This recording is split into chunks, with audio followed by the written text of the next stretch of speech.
twice. One in English and one in Filipino. Okay? Your question goes like this.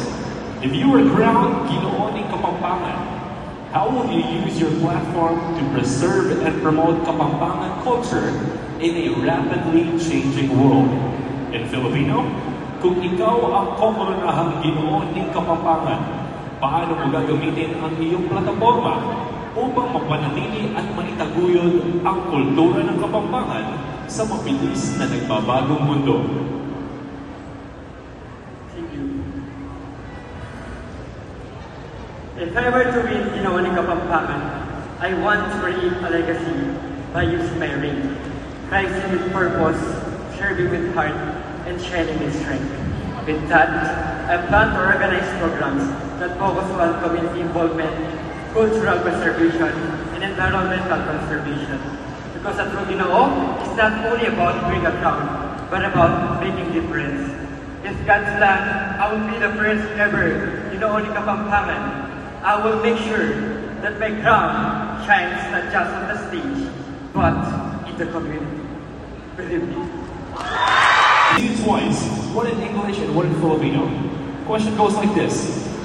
If you were crowned Ginoo ng Kapampangan, how will you use your platform to preserve and promote Kapampangan culture in a rapidly changing world?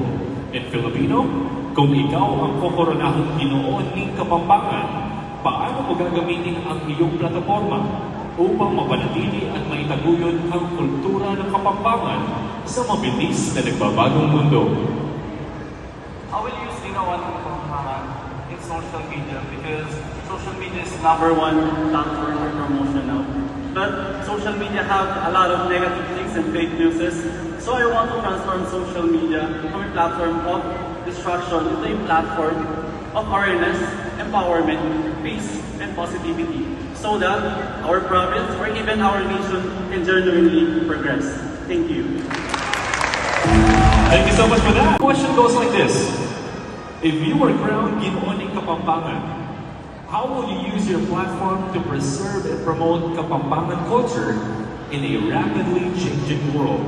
In Filipino, kung ikaw ang kokoronahang Ginoo ng Kapampangan, paano mo gagamitin ang iyong plataforma upang mapanatili at maitaguyod ang kultura ng Kapampangan sa mabilis na nagbabagong mundo?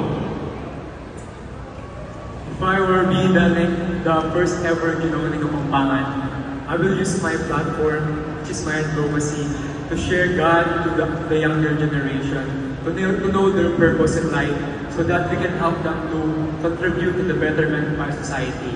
If they know their purpose in life, they will be proud to be Kapampangan also. And we can help them to be proud Kapampangan, to specialize the Kapampangan culture. And if I win, I Ginoo ng Kapampangan will use this wisdom to share with kindness and with integrity. Thanks so much. The question goes like this. If you were crowned Ginoo ng Kapampangan, how will you use your platform to preserve and promote Kapampangan culture in a rapidly changing world? In Filipino, kung ikaw ang kokoronahang Ginoo ng Kapampangan, paano mo gagamitin ang iyong plataforma upang mapanatili at maitaguyod ang kultura ng Kapampangan sa mabilis na nagbabagong mundo? Ang isang tunay na Ginoo ay may puso. Pusong malasakit, pusong nakasandal sa Diyos, at pusong may disiplina. Ako ay pinalaki ng aking magulang at ng aking komunidad ng may disiplina. Yun ang gusto kong iparating sa mga kapwa ko Kapampangan. Hindi ako perfecto, pero handa akong magmalasakit sa mga kapwa ko Kapampangan at maging magandang halimbawa sa kanila. At yun, ang maging inspirasyon din sa kanila.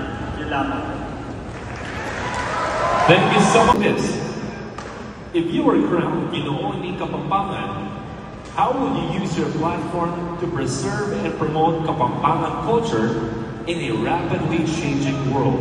In Filipino, Kung ikaw ang kokoronahang Ginoo ng Kapampangan, paano mo gagamitin ang iyong plataforma upang mapanatili at maitaguyod ang kultura ng Kapampangan sa mabilis na nagbabagong mundo? In this fast-paced world, we can preserve and promote our culture here in Pampanga and of course outside the province by starting at homes. We should be responsible in opening conversations about the culture, heritage, and traditions of the province of Pampanga. So I hope to all of you listening right now, may we be that key step in preserving and promoting our culture, because we are not just Kapampangan who will just living here. We are Kapampangan who are refined in character, rooted in culture, and fully in our element.